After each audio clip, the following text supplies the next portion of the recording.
All of my folks, my father and my mother's side, they were all from Florida, Gainesville, Alachua, Florida, and all down there. Every summer, my mother packed us all up, trunk, lunch, the shoe boxes with the sandwiches and the fried chicken and the cake and everything, put us on the train, and we went to Florida every summer. We spent the summer in Florida. She never, until the day my mom died, she never got used to the winters in Gary. She hated it. I never wanted to go. I shouldn't say I never wanted to go. That's not true. As I started to get older, I didn't want to go because all my friends were here.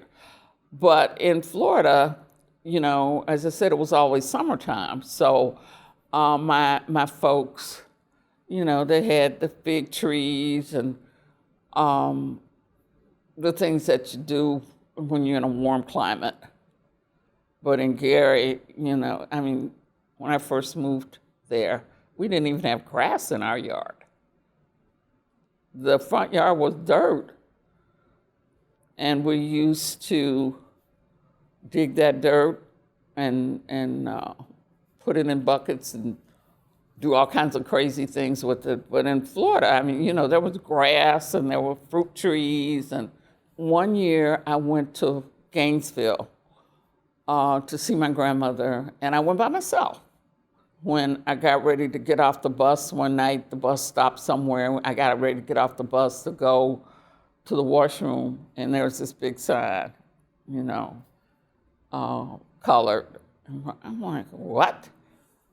There was something about seeing an actual sign telling you, no, you cannot. There was a different feeling when I saw that sign. Here in Gary, we knew that the racism was existent because we knew the restaurant right there on the corner from school we couldn't go to. It wasn't as, overt.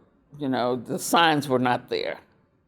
But when I saw this sign that said colored, I was like, oh my God. And as a matter of fact, I wanted a sandwich. I was told by other people on the bus that if you want a sandwich, you got to go around the back. And so I went around the back out of curiosity, and it was dark. The front of where whites went, it was lit up, really nice. And if you went around the back, it was really dark. And I'm like, I don't want anything, so I got back on the bus. The civil rights movement was not as big in Gary as it was in some cities in the South.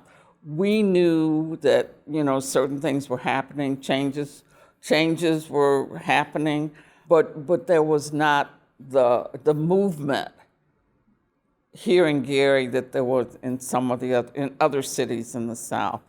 The lunchroom counter demonstrations and those kinds of things.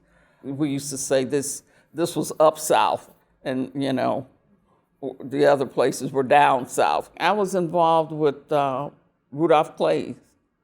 He had an organization called the Claymates.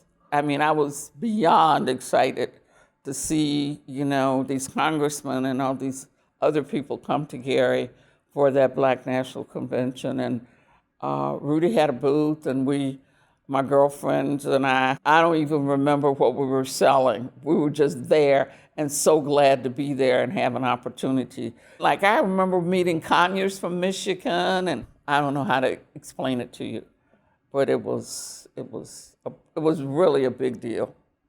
We were so excited, yes.